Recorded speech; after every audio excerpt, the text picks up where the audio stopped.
Assalamualaikum warahmatullahi wabarakatuh. Ramadan Karim, energi penuh berkah bersama 96,8 Perkasa FM. Selamat sore kaum Perkasa, selamat sore masyarakat Tulungagung dan Kediri Raya. Selamat sore muslimin muslimat yang dirahmati oleh Allah, santriwan Pondowati Pondok Pesantren Al-Fatahiyah Miren Ngeranti Boyolali Tulungagung.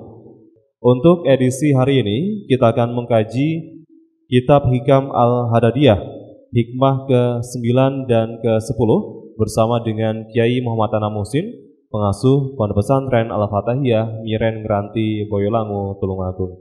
Sumangga ya. Assalamualaikum warahmatullahi wabarakatuh.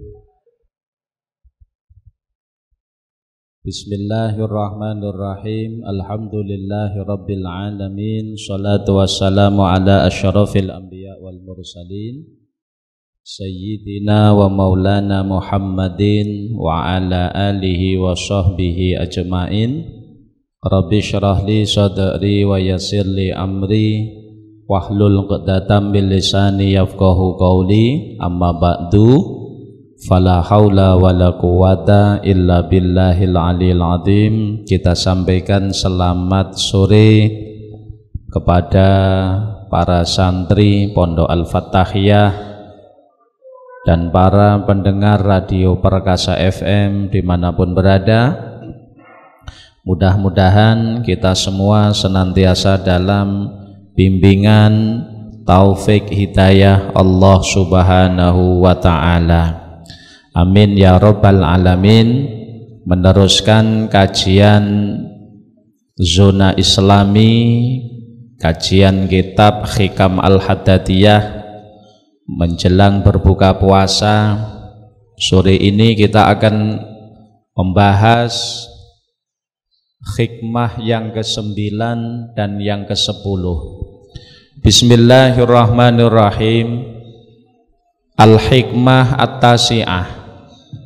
Al-Hikmah At-Tasi'ah, hikmah yang ke-9.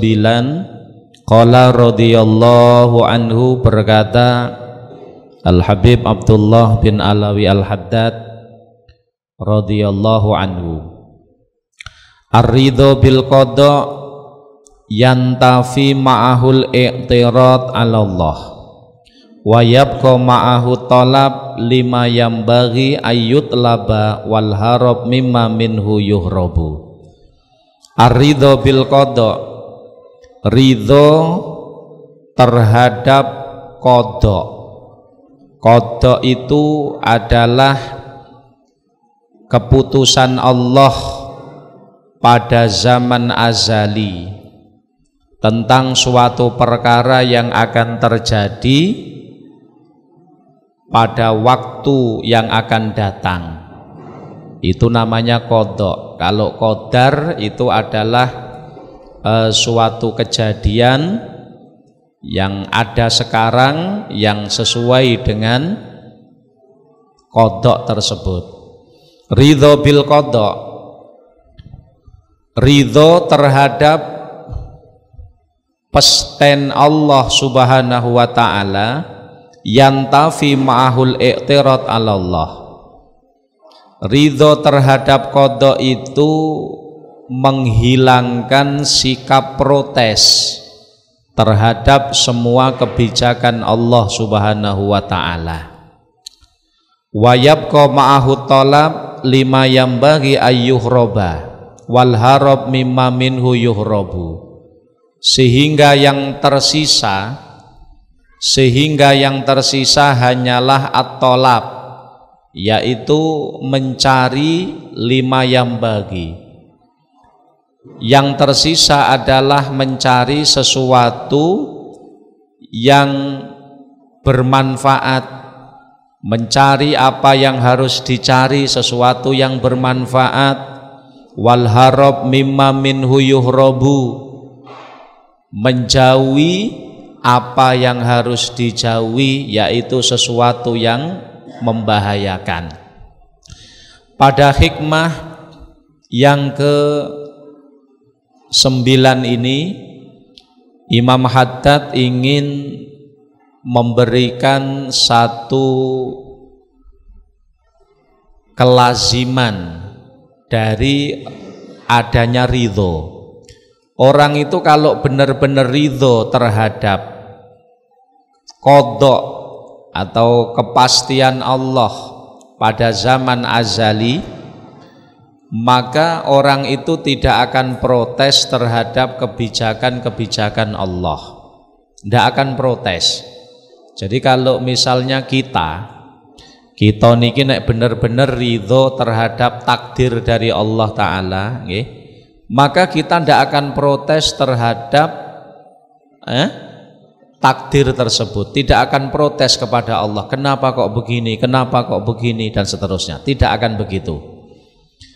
Wayabqa ma'ahu talab lima yambagi, sehingga ketika kita niku sudah ridho terhadap qadha atau pesten dari Allah Ta'ala, maka yang tersisa itu hanyalah at-talab lima yambagi ayyut laba, yaitu kita hanya akan mencari sesuatu yang memang harus kita cari, melakukan sesuatu yang harus kita lakukan, yaitu sesuatu yang bermanfaat, wal harab mimma minhu yuhrabu, dan kita itu harus menjauhi apa-apa yang memang seharusnya kita jauhi, yaitu perkara-perkara yang madharati.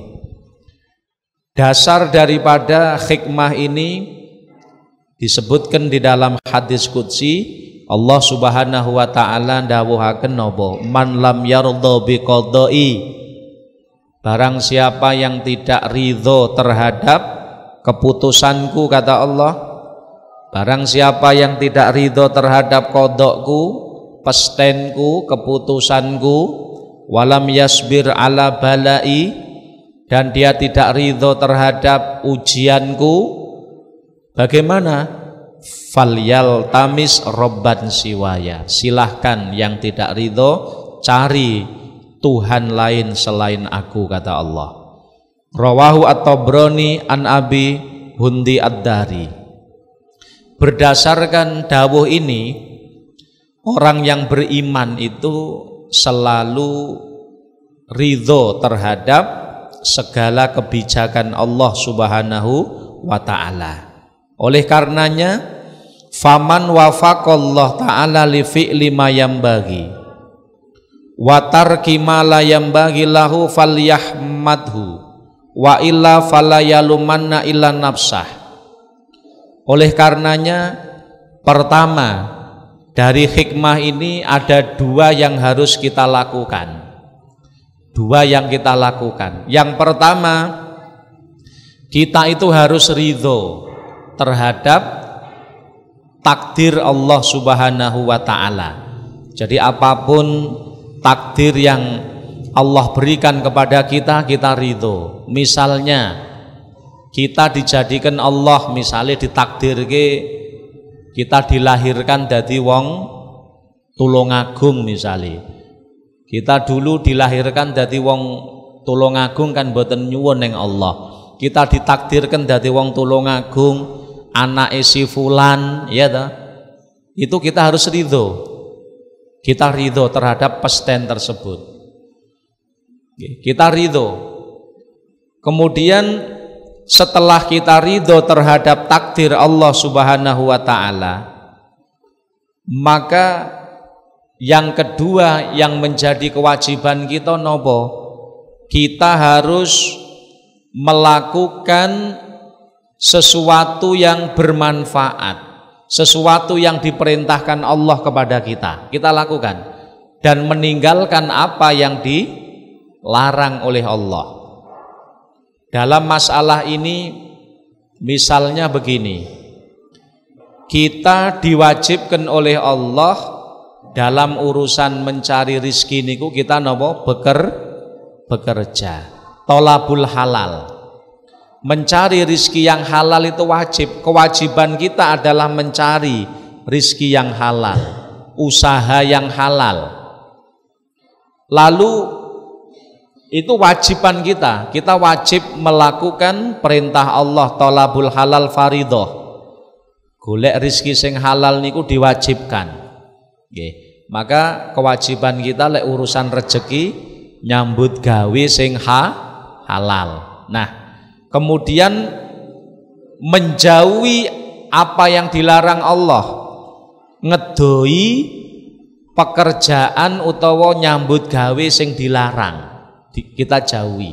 Ini kewajiban kita. Nah, dengan cara kita melakukan perintah golek rizki sing halal, ngedoi sing haram, maka nanti hasilnya seperti apa itu adalah takdir Allah Ta'ala, harus kita terima. Satu contoh, misal kita kagungan sawah, awake dhewe duwe sawah, kita orang tani misal, maka kewajiban kita tadi kan nopo, golek rezeki sing halal, budal neng sawah, krana sawah kita dhewe iku bener punan. Nggih, pokoke ora sawahe wong. Lek sawahe wong kan dosa, ya ta, ndak boleh. Sawahe dhewe kita golek rezeki yang halal neng sawahe dhewe. Carane piye? Caranya adalah menanam. Kalau misalnya napa nandur ya nandur. Entah nandur jagung atau nandur napa melon, nandur semangka, nandur pari, sak pinunggalane. Kantun musimnya apa? Ya wis kita tanduri. Ini dalam rangka melakukan perintah Allah mencari rizki yang halal. Ini sudah kita lakukan. Lalu setelah itu kita pasrah kepada Allah. Dene misale lho, awake dhewe wis nandur nggih napa niku, kita wis mempeng neng sawah, nandur, diopeni, dirabuk, kemudian misal hasilnya kok mboten maksimal, ndak sesuai yang kita harapkan, wis awake dhewe ndak usah protes karo kebijakane Allah. Paham mboten niki? Kita ridho pun, sing penting kewajiban kita napa, wis ngelakoni napa sing diperintah. Cara ibarate wong nyambut damel, awake dhewe wis nyambut gawe, berusaha maksimal golek rizki sing halal. Ibarate nek nandur wau wis kita tandur nggih, lalu wis kita openi, kita rabuk, kita pupuk dan seterusnya. Tapi kenyataannya misal Allah berkehendak lain, hasil dari pertanian kita misalnya mboten apik, asile elek, hanya sedikit napa niku hasilnya. Apa kewajiban kita? Ridho, wis terima, itu dari Allah Subhanahu wa taala. Jangan protes. Kalau kita ridho, wis ojo protes karo kebijakan Allah. Nggih, sing penting tugas kita sudah kita lakukan. Ngoten. Atau bahkan wis diopeni koyok ngoten niku lho, nandur diopeni sak pinunggalane ngoten niku, delalah kok banjir, akhirnya mboten panen. Ya wis, senajan pahit, senajan kita mungkin sedih nggih karena ndak sesuai karo cita-cita kita, tetapi kita harus ingat itu adalah napa? Takdir, kebijakan Allah Subhanahu wa taala. Kalau kita ingin jadi orang yang mulia, bagaimana? Kita harus ridho. Mpun Gusti kita ridho, kula ridho kebijakan panjenengan. Lek ridho terhadap kebijakan Allah, meskipun pahit wong ora panen kok, nggih to? Pahit niki, tetapi kita ridho. Kalau kita sudah ridho, kita ndak akan protes. Kenapa kok ndak panen? Kenapa Gusti Allah kok ndak dadekne panen dan setelah itu ndak begitu. Orang yang ridho tidak akan protes. Kenapa? Ndak ada kenapa. Ya wis, sing penting tugasku wis tak lakoni. Nandur ya wis tak openi sing apik. Lah kok hasilnya misale kok ngoten nggih pun, itu adalah kebijakan Allah Ta'ala, takdir Allah. Saya sebagai orang yang beriman harus ridho. Maka kalau kita bisa seperti itu, kita justru akan dimuliakan oleh Allah Subhanahu wa taala. Maka mudah-mudahan kita sedaya diparingi saged ridho dhateng takdiripun Allah Subhanahu wa taala. Amin Allahumma amin. Marilah kita bersama-sama simak Zona Islami spesial Ramadan sore hari ini bersama dengan Kiai Anang Muhsin. Ya, masih pada hikmah yang ke-9, nggih. Jadi ridho terhadap pesten Allah taala itu akan menghilangkan sikap protes terhadap Allah. Wa yabqa ma'ahu talab lima yambagi ayyut laba wal harab mimma minhu yuhrabu. Yang tersisa hanyalah kita itu melakukan sesuatu yang memang harus kita lakukan dan meninggalkan sesuatu yang harus kita tinggalkan. Maka dari sini kewajiban kita itu dua ya tadi. Yang pertama adalah napa? Ridho terhadap qada dari Allah, pesten Allah. Kemudian yang kedua adalah kita harus melakukan sesuatu yang memang harus kita lakukan, melakukan sesuatu yang menjadi tugas kita, meninggalkan apa-apa yang harus kita tinggalkan. Nah, yang pertama kaitannya dengan qada. Sekali lagi ada perbedaan sedikit antara qada dengan qadar. Kalau qada itu apa? Qada itu adalah iradatullah al-muta'alliqah azzalan bi annaka tasiru aliman. Qada wa ijadul ilmi fika ba'da wujudika ala wikfil iradah qadar. Jadi qada niku adalah ketetapan Allah pada zaman azali dulu. Misalnya sampeyan ditetapkan Allah pada zaman azali kalau sampeyan besok akan jadi alim, misalnya begitu ya. Itu ketetapan Allah pada zaman azali. Itu namanya apa? Qada. Ketetapan Allah pada zaman azali, perencanaan atau planning, ketetapan Allah pada zaman azali. Misalkan si A itu besok alim, itu adalah qada. Lalu qadar itu apa? Ijadul ilmi fika ba'da wujudika ala wikfil iradah. Lah qadar itu adalah ijadul ilmi. Qadar itu adalah penciptaan ilmu di dalam dirimu ketika kamu sudah wujud di dunia ini. Yang sesuai dengan qada itu namanya qadar. Jadi istilahnya qadar itu pelaksanaan. Kalau qada itu bisa diartikan sebagai perencanaan Allah pada zaman azali, kemudian qadar ini pelaksanaan. Lah, seperti kita awake dhewe niku sekarang ini enek zona Islami, kita ngaji seperti ini namanya apa? Qada apa qadar? Qadar, pelaksanaan. Ini dulu awake dhewe kumpul ngaji seperti ini di bulan Ramadan, zona Islami seperti ini sudah ditentukan Allah pada zaman azali, besok akan ada seperti ini. Lah kemudian qadar ya pelaksanaan.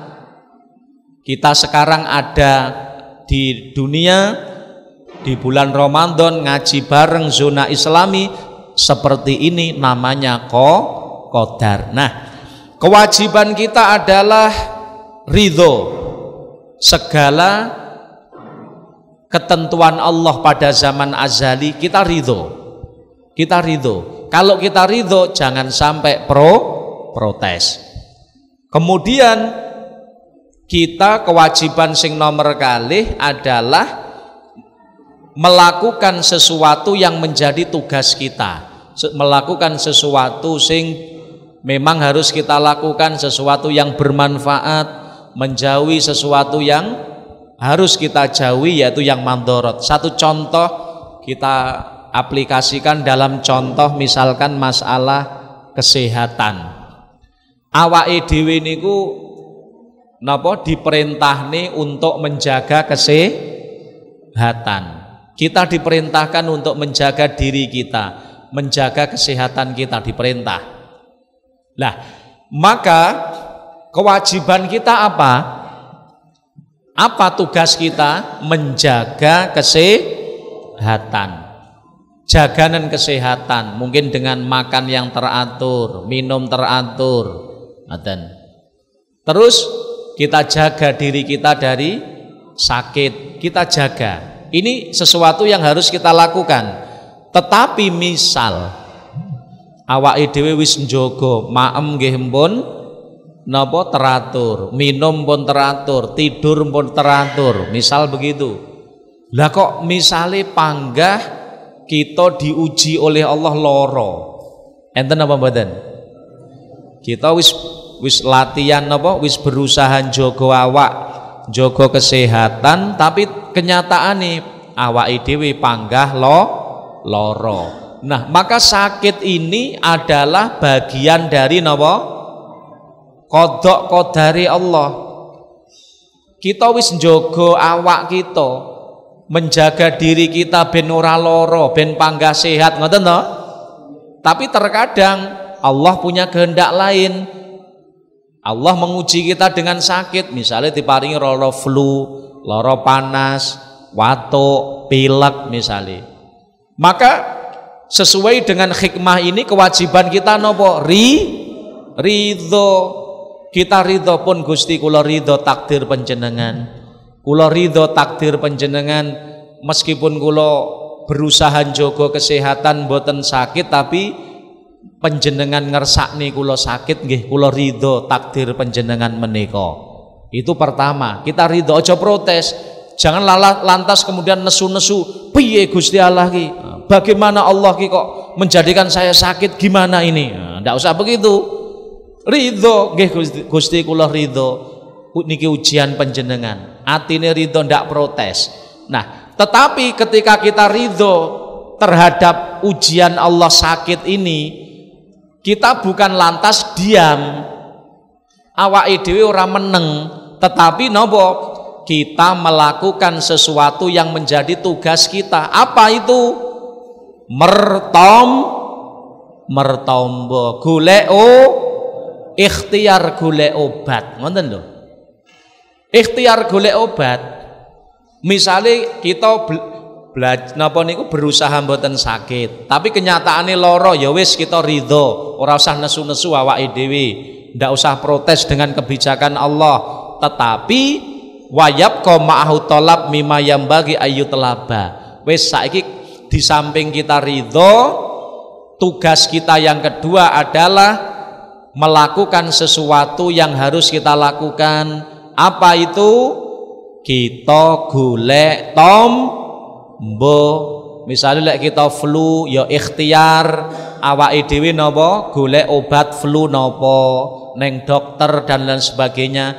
Kita pertama minta kepada Allah, ya Allah kula sakit, mugi-mugi panjenengan paringi sehat. Al-Fatihah. Bar ngono awake dhewe golek tombo. Ngono lho ya.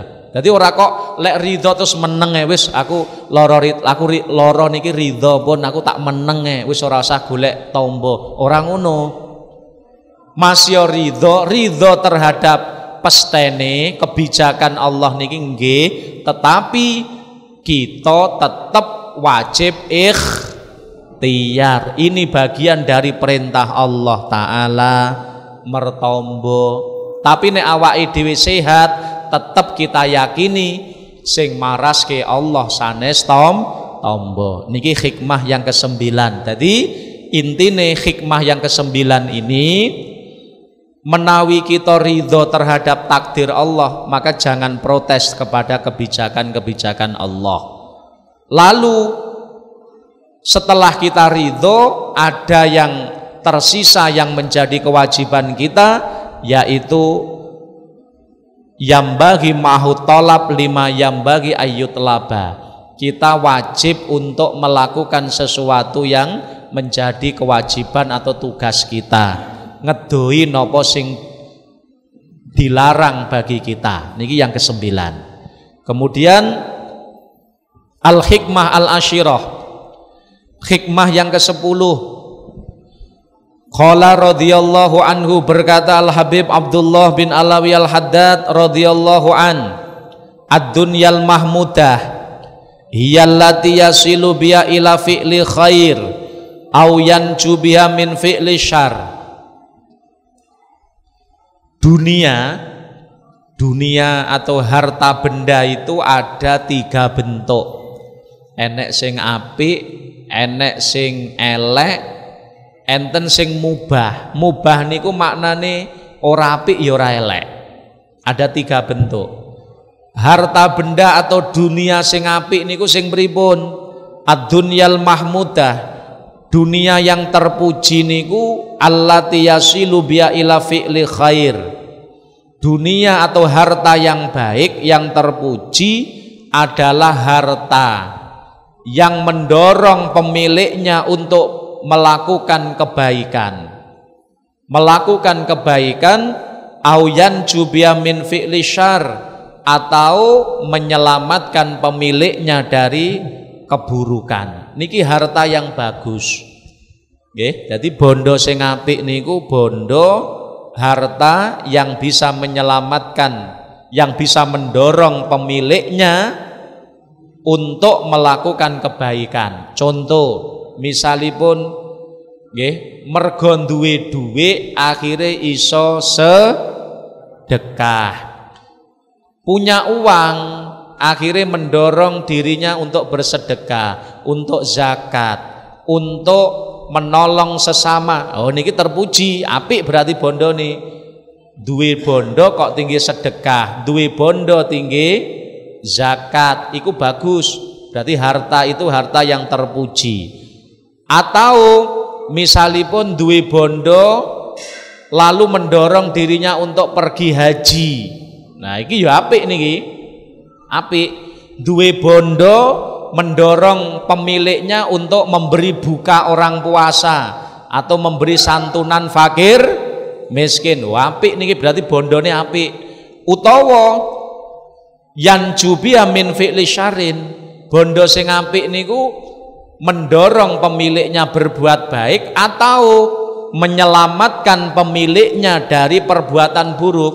Misal lek mboten duwe dhuwit kadang terjerumus nyolong, mergo ora duwe dhuwit terjerumus ning perkara sing haram, ya kuwi nyolong misale. Lah krana duwe dhuwit akhirnya uang ini menyelamatkan pemiliknya ndak nyolong, nggih, menyelamatkan pemiliknya dari perbuatan mencuri. Maka lek ngono bondo iki bondo sing apik, harta yang baik, harta yang terpuji, yaitu qaidnya kalih harta yang bisa mendorong pemiliknya untuk melakukan kebaikan. Maka kita berharap mudah-mudahan harta kita itu jadi harta yang baik. Amin. Jadi bondo sing apik nggih, menurut dawuh Imam Haddad niki, satu memang harta yang kita cari, kita peroleh dengan cara yang baik, dan harta itu mampu mendorong kita untuk melakukan kebaikan. Ini harta yang bagus. Jadi diperoleh dengan cara sing apik dan mendorong kita untuk melakukan kebaikan. Yang pertama, atau harta ini menyelamatkan kita dari terjerumus neng perkara sing haram. Krono misalkan krono si A ini punya harta, akhirnya dia tidak melakukan keharaman mencuri, akhirnya dia tidak melakukan keharaman korupsi, akhirnya dia tidak melakukan keharaman menipu. Maka kalau begitu hartanya itu termasuk harta yang baik. Harta yang baik adalah harta yang mendorong pemiliknya untuk melakukan kebaikan atau menyelamatkan pemiliknya dari perbuatan yang buruk. Yub'idu anillah. Kemudian orang yang bisa mempergunakan hartanya untuk kebaikan, kalau orang punya harta yang baik, maka niscaya harta ini akan menghantarkan dia pada surga Allah Subhanahu wa taala. Sebagaimana di dalam Al-Qur'an Allah nyatakan fa amman a'ta wattaqa wasaddaqa bil husna fasanuyassiruhu lil yusra ayil jannah. Kata Allah taala fa amman a'ta, barang siapa yang dengan hartanya dia memberikan haknya Allah, misalkan gelem zakat, gelem sedekah.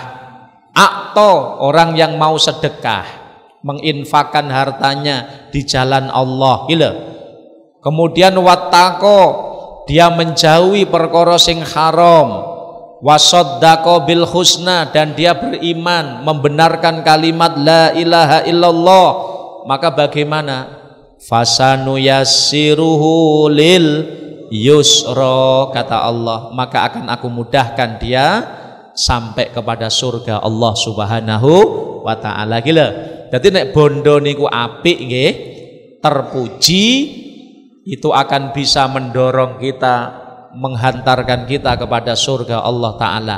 Cirine bondo sing apik iso menjadi motivasi kita, mendorong kita melakukan kebaikan, sedekah, ibadah dan lain sebagainya, atau menyelamatkan kita dari terjerumus kepada perbuatan yang haram. Maka mudah-mudahan Allah karuniakan kepada kita harta yang baik, harta yang barokah. Amin, Allahumma amin. Marilah kita bersama-sama lanjutkan kajian kitab Hikam Al-Hadadiyah bersama dengan Kiai Muhammad Anam Muhsin. Iya, kita lanjutkan kajian hikmah yang ke-10. Tadi sudah dijelaskan tentang harta yang terpuji. Kemudian wadunyal mubahah. Sekarang harta yang mubah. Mubah niku artine ora apik ya ora elek. Mboten disifati terpuji, nggih mboten disifati tercela, nggih pun biasa, jawas mubah ngoten mawon. Harta yang mubah itu yang bagaimana? Iyallati la yaqa'u bisababiha fi tarki ma'mur wala rukubi mahdhur. Harta yang mubah yaitu harta yang tidak menyebabkan pemiliknya meninggalkan sesuatu yang wajib, atau tidak menyebabkan pemiliknya melakukan sesuatu yang haram. Niki harta yang mubah. Jadi harta yang mubah definisi ini pun adalah harta yang tidak menyebabkan pemiliknya meninggalkan sesuatu yang wajib. Misalnya dengan memiliki harta itu dia masih zakat, ibadah zakat sik dilakoni, kemudian haji kalau dia mampu ya dilakoni, ngoten. Jadi kewajibannya tidak ditinggalkan. Kemudian dengan harta tersebut dia juga tidak terjerumus kepada perkara sing haram. Tidak terjerumus kepada perkara sing haram. Wala rukubu mahdur. Jadi harta yang mubah itu seperti itu, harta sing boten mendorong pemiliknya atau tidak menyebabkan pemiliknya meninggalkan perkara yang wajib. Berarti mafhume piye?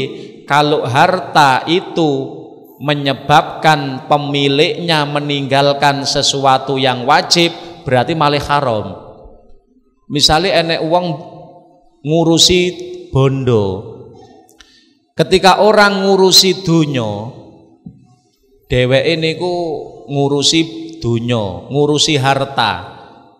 Dengan dia ngurusi harta, dia ndak mau berzakat, meninggalkan sesuatu yang berarti bondo niki bondo sing elek. Kenapa? Karena menyebabkan dia meninggalkan sesuatu yang wajib. Nah, bondo atau bondo sing elek ngoten mangke. Bondo sing elek atau hartanya tersebut menyebabkan dia melakukan perkara sing haram. Itu nanti bondo sing elek. Lek bondo sing mubah, harta yang mubah itu allati la yaqa'u bisababa fitarki makmur. Harta yang tidak menyebabkan pemiliknya meninggalkan sesuatu yang wajib. Kewajiban tetap panggah dilakoni, zakat panggah dilakoni. Oke. Kalau dia wajib kaji ya panggah dilakoni dan seterusnya. Kemudian wala rukubi mahdur, hartanya tersebut tidak mendorong dia berbuat maksiat. Itu namanya harta yang mubah. Wa dunyal madhmumah, sementara yang ketiga ini sing paling elek. Sing paling elek nggih. Ya kuwi bondo sing tercela, harta yang tercela ala lisanil kitab was sunnah, harta yang buruk menurut Al-Qur'anul Karim dan menurut hadis Nabi Muhammad sallallahu alaihi wasallam. Bondo sing elek iki sing piye? Hiyallati yaqa'u bisababiya fitar qitaat au fi'li maksiatin. Bondo sing elek kuwi bondo sing nyebabne pemiliknya ninggalne kewajiban. Makanya wong niku nek ngurusi bondo akhirnya dia terjerumus neng perkara sing haram niku bondo sing elek. Enek wong nyambut gawe tapi bisnisnya haram, maka hartanya adalah harta yang buruk. Kalau ada orang napa niku bisnis ngurusi bondo sampai ninggalke salat, sampai ninggalke poso, maka ketahuilah berarti bondo sing diurusi iki bondo sing elek. Kenapa? Harta tersebut menyebabkan dia terjerumus neng perkara sing haram. Iki takrife bondo sing elek. Jadi lek enek wong nyambut gawe terus kemudian sebab dheweke nyambut gawe kok akhirnya ninggal salat, berarti nyambut gawe niki elek. Nyambut damel niku elek. Kenapa? Menyebabkan dia meninggalkan kewajiban. Ngoten. Atau bondo sing elek niku fi'li maksiat. Harta yang mendorong dirinya melakukan maksiat. Misalnya enek wong duwe dhuwit lalu tinggi judi. Krana dheweke duwe dhuwit akhirnya duwite tinggi judi, maka dhuwit niki wae elek. Bondo niki elek. Enek wong malih duwe bondo lalu digunakan bantu kemaksiatan, tinggi ngebosi miras misalnya. Duwe dhuwit tinggi ngebosi miras, akhirnya wong-wong niku omben-omben gratis dibosi dheweke, maka ketahuilah iki bondo sing elek. Kenapa? Karena mendorong pemiliknya untuk berbuat dosa. Maka takrif atau pengertian dari bondo sing awon wadunyal madhmumah, dunyo harta yang tercela menurut Al-Quran dan hadis. Ada dua bondo sing elek kuwi. Siji, bondo harta yang menyebabkan pemiliknya meninggalkan kewajiban. Nggih, misale mergo ngurusi bondo akhirnya ninggal salat, ninggal poso. Makanya ngati-ngati nggih, ngati-ngati ning donya niki. Kathah wong niku alasan nyambut gawe akhirnya ninggalke salat. Naudzubillah nggih, mesakne wong ngeten iki mesakaken. Kenapa kok mesakne? Krana bondo sing elek. Loh, buktine apa kok bondo sing elek? Ngurusi bondo nyebabne dheweke ninggal salat. Iki lho dadi eleke. Utawa alasane nyambut gawe tapi akhirnya ninggalne poso. Lah iki lho, ninggalke kewajiban.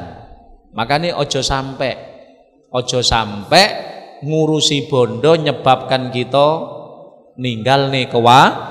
kewajiban. Golek bondo sing halal wajib nggih, tapi ketika kita mencari harta jangan sampai kemudian meninggalkan ibadah-ibadah yang wajib. Itu yang pertama. Jadi bondo sing elek ya kuwi bondo sing menyebabkan pemiliknya meninggalkan sesuatu yang wajib. Kemudian yang kedua, takrif bondo sing elek, bondo sing menyebabkan pemiliknya melakukan perkara sing haram. Contoh, enek wong golek duit tapi carane ngapusi, ya ta? Iki berarti bondo sing elek. Kenapa? Krana golek bondo iki dheweke terjerumus ning dosa ngapusi. Enek wong golek duit dengan korupsi misalnya, iki ya bondo sing elek. Bondo sing elek. Kenapa? Karena dia dalam rangka mencari uang ini dia harus melakukan dosa korupsi utawa bondo yang diperoleh dengan mencuri, gitu. Ini adalah dosa napa niku bondo sing elek. Atau bondo sing elek niki wau menyebabkan dia terjerumus ning penggawe dosa. Contoh, misalnya duwe duit terus akhirnya tinggi judi, gitu. Duwe duit akhirnya duitnya niki menghantarkan dia kepada perbuatan judi. Iki yo bondo sing elek. Utawa tinggi ngebosi maksiat mau, ya, tinggi nukokne miras wong-wong sing omben. Lho iku naudzubillah, berarti bondo sing elek, bondo sing menjerumuskan dia kepada perbuatan dosa. Oleh karenanya hati-hati, kita sedaya urip ning alam donya, nggih. Kata Allah Ta'ala, wabtaghi fima atakallah darul akhirah wala tangsa nasibaka minad dunya. Kata Allah Ta'ala, carilah kebahagiaan hidupmu di akhirat dengan melakukan amal akhirat. Luweh prioritasno uripmu kangge ngibadah, kangge golek akhirat, karena memang urip sak tenane niku adalah alamul akhirah.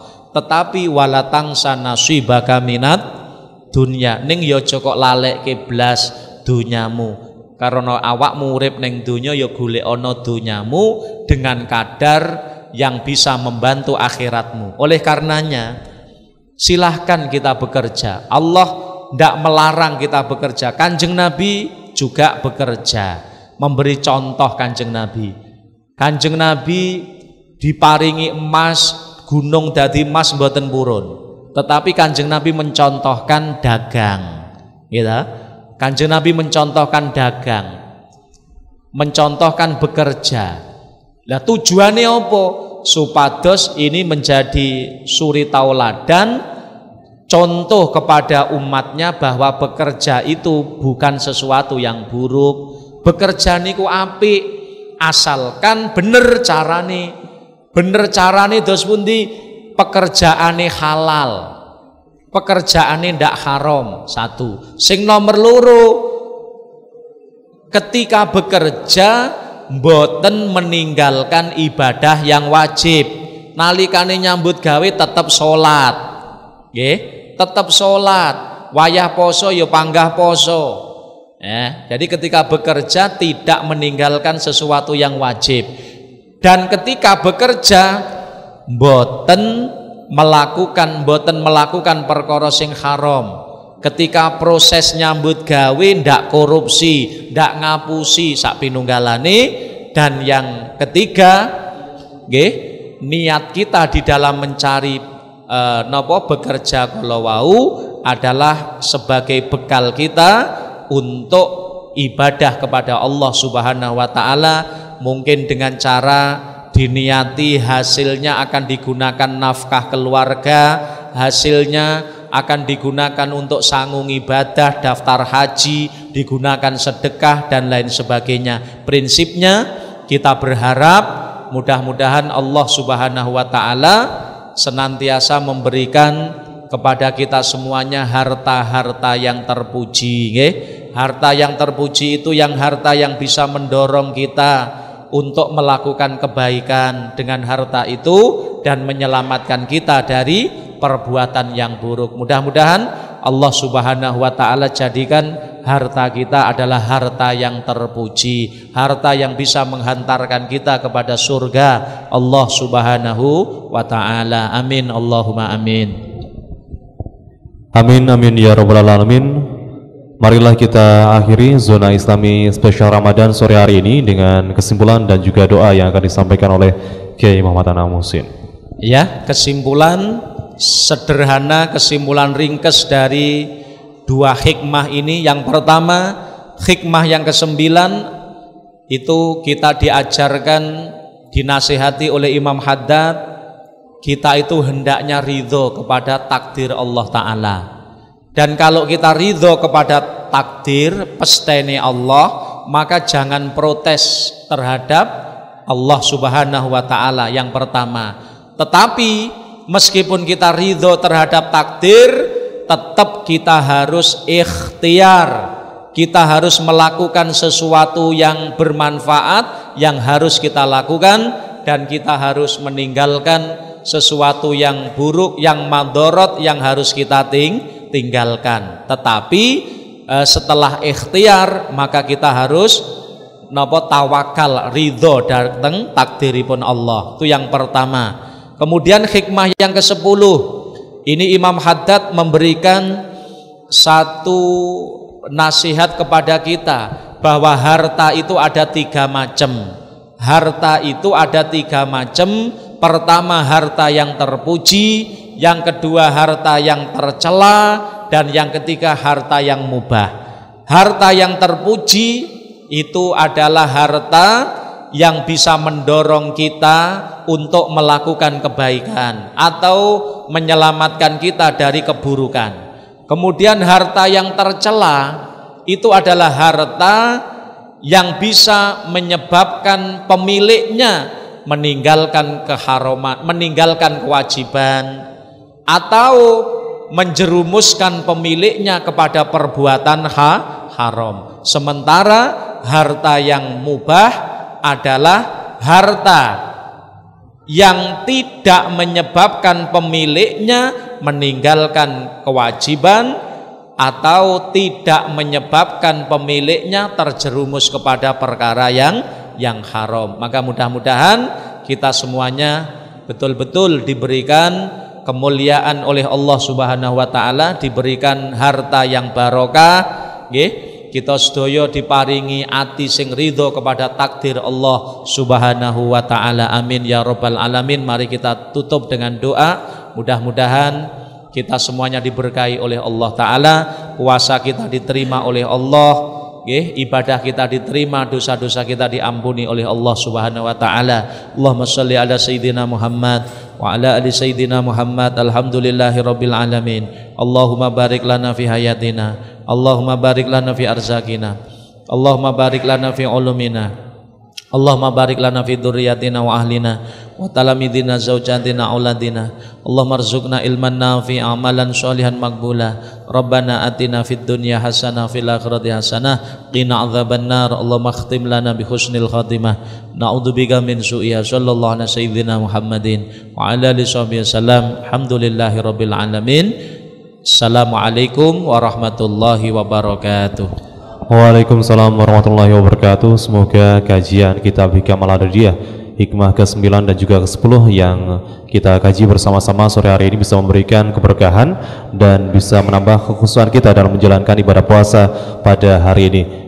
Kaum berkiasa di Tulungagung dan Gediraya bisa simak terus zona Islami Ramadan yang disiarkan langsung dari Pondok Pesantren Al-Fatahiyah Miren Ngeranti Boyolali Tulungagung mulai jam 4:30 sore sampai menjelang berbuka puasa. Saya Danang Prayogi bersama dengan seluruh kru yang bertugas pamit undur diri. 96,8 Berkiasa FM, nyalakan energi maju. Wassalamualaikum warahmatullahi wabarakatuh.